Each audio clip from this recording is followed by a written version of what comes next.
बचाने के लिए कई कोशिशें चल रही हैं, फिर भी कार्बन डाइऑक्साइड पर लगाम नहीं लग पाई है। मौसम में हो रहे बदलाव ग्रीन हाउस गैसों के असर को साफ दिखा रहे हैं। दुनिया भर में CO2 उत्सर्जन का 45% हिस्सा एशिया प्रशांत से आता है। तेजी से विकास कर रहे एशियाई देशों में फैक्ट्रियां बढ़ रही हैं। पर्यावरण बचाने के लिए अब थाईलैंड की फैक्ट्रियों में बदलाव किए जा रहे हैं। बैंकॉक में सीमेंट और कंक्रीट की मांग लगातार बढ़ रही है। साराबुसी की ये फैक्ट्री यहाँ की सबसे बड़ी सीमेंट फैक्ट्री है। हर रोज यहाँ लगभग 20,000 टन सीमेंट बनाया जाता है। फैक्ट्री में काम करने वाले कॉन्ग को तेजी से बढ़ रहे बिजनेस और सीमेंट बनाने के तरीके पर गर्व है।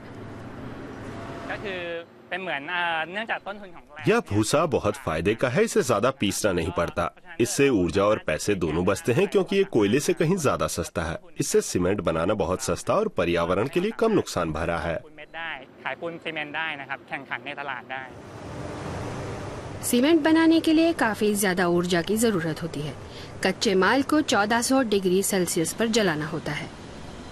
भूसे के इस्तेमाल से प्लांट में निकलने वाले कार्बन डाइऑक्साइड की मात्रा भी कम हुई है। कुल ऊर्जा का 10% हिस्सा भूसे से निकल आता है। बाकी के लिए कोयले का इस्तेमाल होता है। उत्पादन के लिए भूसे की लगातार सप्लाई जरूरी है क्योंकि फैक्ट्री 24 घंटे चलती रहती है। चावल की फैक्ट्री के बाहर ताजा फसल सुखाई जा रही है। चावल थाईलैंड का मुख्य आहार है, यानी इसकी कमी का कोई सवाल ही नहीं। फैक्ट्री में चावल के दानों को भूसे से अलग किया जाता है। भूसे के बढ़िया बिजनेस के साथ ही इससे लोगों को रोजगार भी मिला है। सीमेंट फैक्ट्री के लिए भी ये गर्व की बात है कि वे पर्यावरण का ख्याल रख पा रहे हैं।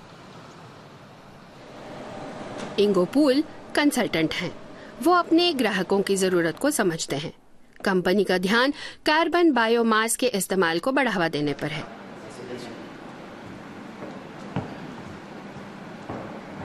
CO2 के उत्सर्जन को कम करने के बदले कंपनी अंतर्राष्ट्रीय मार्केट में सर्टिफिकेट बेच सकती है, लेकिन फिलहाल इस सर्टिफिकेट की कीमतें गिरी हैं।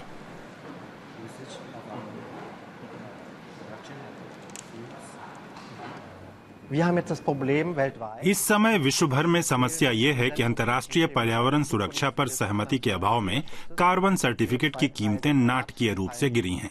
इसकी वजह से बायोमास के इस्तेमाल में होने वाला फायदा खत्म हो गया है, क्योंकि कोयले का इस्तेमाल न करने के लिए दिया जाने वाला इनाम कम हो गया है। इसलिए कोयले का ज्यादा इस्तेमाल करने का प्रोत्साहन पैदा हो गया है। सीमेंट बनाने में कोयले के इस्तेमाल का नियम है। 1 टन सीमेंट बनाने में 1 टन कार्बन डाइऑक्साइड निकलती है।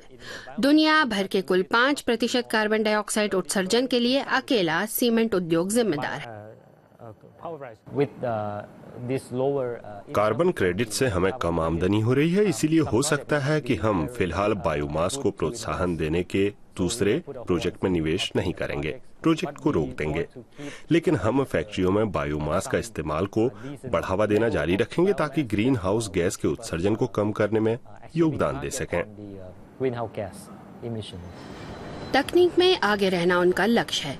अब ये इलाके के बायोमास से होगा या बाहर से खरीदे गए कोयले से, ये तय नहीं है।